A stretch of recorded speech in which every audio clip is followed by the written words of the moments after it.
Hello, this is Jordan. This video is being recorded on the early afternoon of Thursday, February 9th, 2023. Thank you so much for joining me today. In this video, I'm going to do some technical analysis of gold. I know there was a few people months ago who were asking me to do more technical analysis videos. So you're after a long wait, I'm getting into that today. Kind of a clickbaity title. To answer the question, it's 1800. So that's it. You can turn off the video if you don't want to hear all the important stuff, all the analysis that goes with it, which I think is important because there's a lot of things to look at technically and, what kind of scenarios are implied with respect to how gold could trade here over the weeks and months ahead. And so in this chart, this is a weekly chart. These are weekly bars, and I have three of my favorite moving averages for gold. And when I pick out specific moving averages, I mean, usually they're similar for most things that I look at, but there's a reason behind it. Like there's a reason behind the 50-day and the 200-day moving average, 20-day for very short-term stuff, but generally, if we're looking at the primary trend with respect to precious metals markets, my favorite moving averages, and again, this is also generally speaking, you have the 200-day moving average, the 400-day moving average, and then the 40-month moving average. So with respect to this weekly chart, I'm putting in equivalence to those. So the blue is supposed to be the 200-day, the red is the 400-day, and then the black is the 40-month. And if you look at the black and the 40-month moving average, if you look at a monthly chart of gold, just going back, let's just say 40 years or so, maybe even longer than that, the 40-month moving average has been an excellent, really a long-term trend indicator. When there was a secular bear market in the 80s and 90s, it served as resistance most of the time. When gold rallied up to it and then failed, that was a clear sell signal. If you look at, you can see in this chart, it managed to turn above the or move above the 40-month in 2001 or at the end of 2001. So, that was a clear bull market signal. And that was, you can see in 99 twice, or maybe the second one was in early 2000. I can't quite tell. Those pops failed at the 40-month. Then later, a couple years later, gold was able to surpass that. Also, the global financial crisis, 2008, 40-month moving average supported gold. And, if we go and we look at 2019, that correction, which is, there's a lot of similarity to where we are now. The gold held above it there, and then it was off and running. So that's why I like the 40-month. Now, the 400-day moving average, I actually did my master's thesis on that. I've said it in other videos, but looking at the 400-day, which is also equivalent to the 20-month moving average or thereabouts, that, based on my master's thesis, I found in studying various markets, the 400-day was a much better sell signal than anything else. It was a better sell signal than the 200-day. So that's why I used that.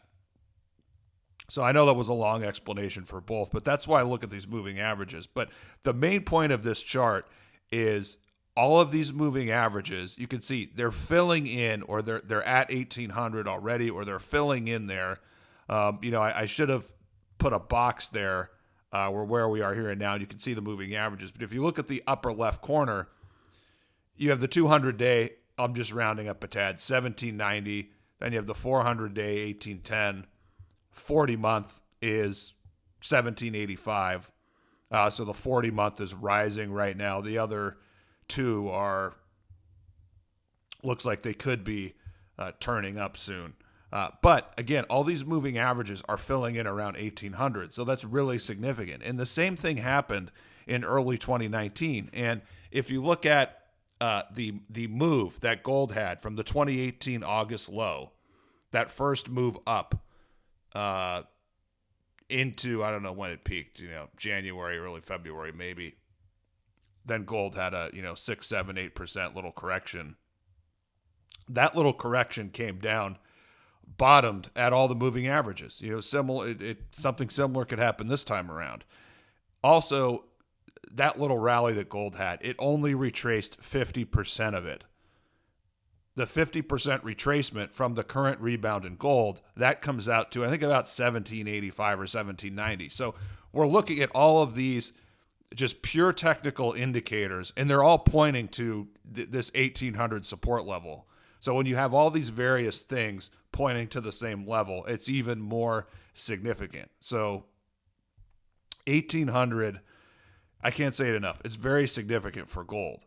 And I showed the box there. I mean, I also showed the box in 2001. You can see what happened when, gold twice it rallied above it. It came back down. Then finally, early 2002, it was off and away. The early 2000s comparison, I've made that comparison before, but there's one missing piece from that right now. And that's that the stock market hasn't had, it only had a 27% bear market. It didn't have a 50% bear market. So we really need, and it didn't have there was a recession at that point. So we need to have the recession where gold will really outperform the S&P 500. That happens, then yes, you can say clearly we're in the early 2000s again to a lot of things that are going on. In addition to some other points.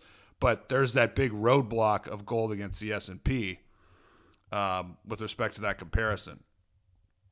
But all that being said, best comparison is the 2018 to 2019 period. And so we'll see over the coming months if gold is able to digest this recent rebound bullishly, and base and hold around 1800, or if not. And so we'll talk about some of the scenarios in the next chart. And so these are just two potential scenarios that I've sketched out here. First I want to talk about the support at 1800. You can see the horizontal blue lines. And there's also, if you're just looking at pure price action in the weekly line, these are just weekly closing levels, you can see going back to that 2011, 2012, what turned out to be a topping pattern, 1800, other than during the first peak. After that, you had 3 failed attempts at 1800. So that's why another reason why gold holding above 1800 is even that much more significant. So we know that by now. So at the top, this is the type of scenario that you could see. You tell me in the next 3 or 4 months, yes, gold is going to hold above 1800.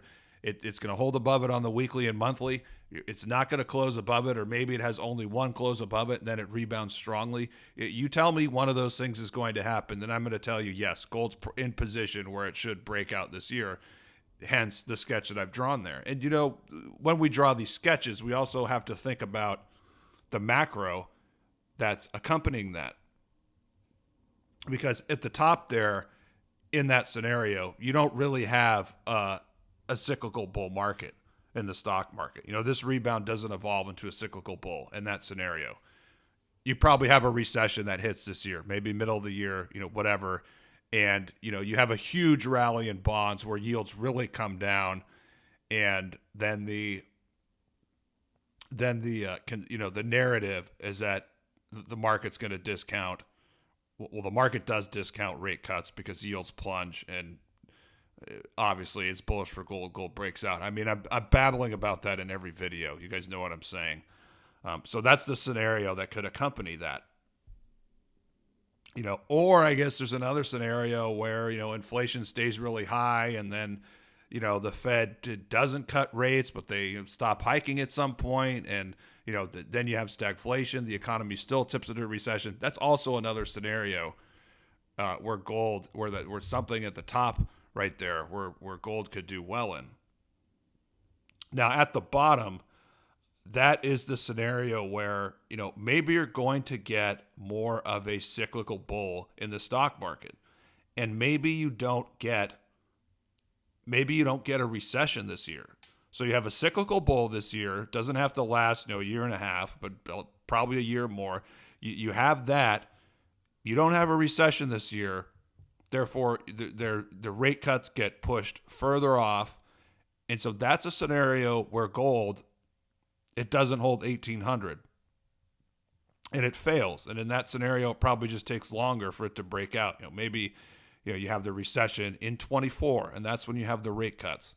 Now, so in that scenario, it takes longer for gold to make its next move. But even in that scenario, even in economic every soft landing, the Fed cut rates.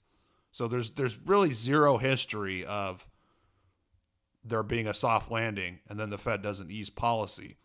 So I really don't see just the odds of gold. I mean, the fundamental case for gold really going below, call it 1620 or even 1675. I just think it's really, really weak.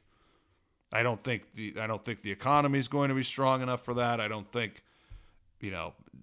maybe there's a little bit of a cyclical bull market, but when you do the math, you look at valuations, it's really hard to see the S&P, making that much of a new high. So anyway, I'm just getting off track. But my point is, the lower half, there's also a scenario where it doesn't all happen for gold this year.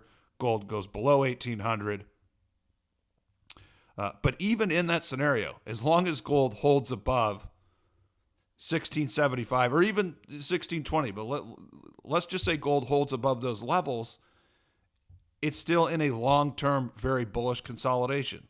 And so that's what you could see in the lower half in that scenario where maybe gold doesn't break out this year, it breaks out next year. Yeah, that would be really painful at the time, but if we're 3 or 4 years in the future and we're looking at, that sketch and gold plays out something like that, we'd say, yeah, that's a really bullish setup. That's a really bullish chart. It just, took a little bit longer to break out than we expected. So, well, anyway, guys, I'm getting way off track here, sharing all these thoughts. And, that's it for the video. To sum things up, gold holding above 1800, if it does that successfully in the next couple months, that's probably a signal that gold's going to break out this year and it's going to be a big year for precious metals. And, obviously that implies some certain things for the economy and the stock market. If gold falls below 1800, then you're probably going to have a scenario where it probably takes longer for it to break out. And part of that could be, strength in the stock market and the economy holds off recession for at least most of this year. All right, let me know what you think in the comments. Really appreciate it, and I'll talk to you guys again in the next video.